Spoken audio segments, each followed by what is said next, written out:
Okay. Someone else, right there. Puerto Rico? Huh? Puerto Rico. Cool, very cool. Anybody else from overseas? Over here.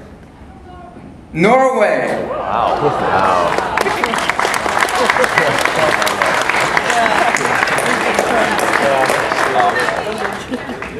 Now, do they have my books in Norway?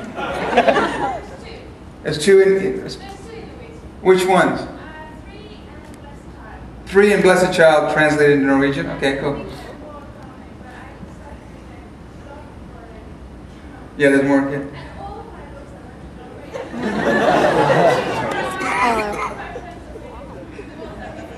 Very cool. What's your name? Ingrid from Norway. Give her a hand.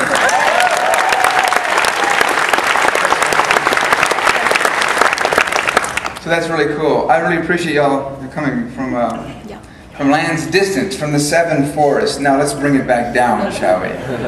Wasn't the storyteller great? Johnny Rogers. Give the guy an Academy Award. And the dancers who will come back for the best part of the dance. Still Point. Weren't they fantastic? There's two things I said we have to have at this year's gathering if we're going to do a production, which is what we're doing. And, in case you hadn't noticed. Two things. One, dancers, because I absolutely love dance. It's a way to bring emotion to story that I can't do. Now, I tried, right? You know.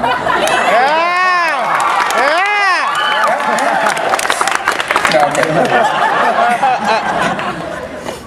And a maker of magic, an illusionist. And so we have one of them coming, and he's going to knock your socks off. I hear tell his name is Thomas. Of Hunter himself. He's good. He's good. So, back to the Unplugged thing. We have my two daughters. I have three daughters, two, Michelle and Kara.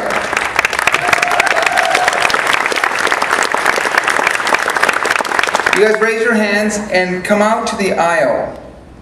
Okay? And they will stand in the aisle. You can speak into the microphone and ask your questions. One question only per person. And let's start here. I haven't heard the story about the Jungle Boy. That's sort of personal for you. Would you tell us about the boy from the jungle? Well, I'm the boy from the jungle. In fact, I still am. I am a jungle boy. Now, not Mowgli. But Mowgli was fashioned after me. I, came later.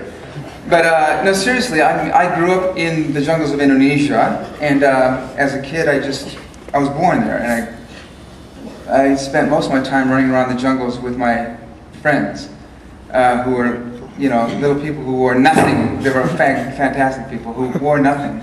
And very, very strange story. I'm not sure you could take it. It might freak you out. Because it was back then that I ate spiders and worms called sago worms. And yeah, we can show you a picture, but we don't have one. And it was then really that my imagination began to really take root. I was always looking for a way to be more than who I was as a boy in the jungle. And I used to love reading comics, and my favorite comic book hero was Daredevil, and I would imagine myself swinging into the trees, and I was one of those kids, but I was isolated in a way. I was like one of the only white boys, in a very large area, and I had a few other missionary kids that I hung out with. But yeah, it was then in my loneliness that my imagination took flight. One of my best friends as a child, you may not know this. In fact, I think very few of you know this, although it might have been in the trivia. But it was a little imaginary elephant named Dila. It's a feminine name, I know, so it's kind of weird. But Dilo and we were like conquerors. And until probably the 6th, 7th, maybe even 8th grade. And I didn't take it to school, please. That's, please. But up here, man, it was going. Dila. And I think actually Dila might have known Kung Fu. Okay. Another question over here. Yeah, just go ahead and come. If you have a question, just go to the aisle and she'll pick you up. How did you come up with the name Marsuvies? Marsuvies. Doesn't it sound like a name that should be in a book? How many people in this room know who Marsuvies Black is? Raise your hand. Okay, now look at people. Keep your hands up. Oh my goodness, my goodness. Somebody should get the jacket and the hat right now and make one of these people wear it that haven't. Right down here. Here we go.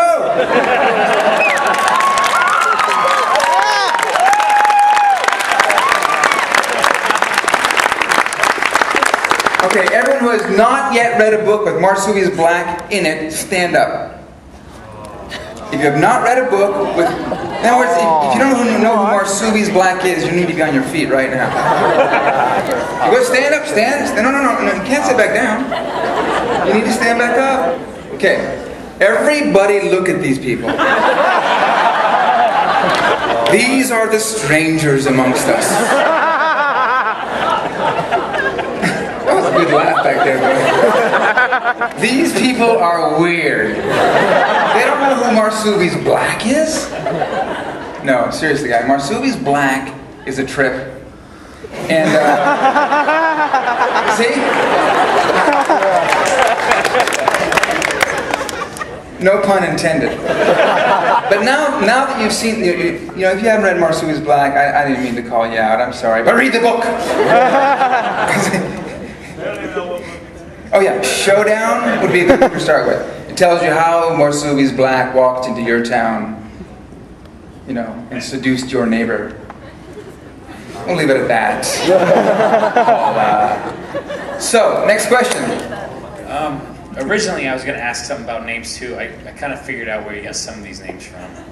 But Elion, I did not know this. My girlfriend's Jewish. Told me who Elion was in the Jewish culture. I was wondering why you decided to use that name for God. Well, Elion is actually a name for God.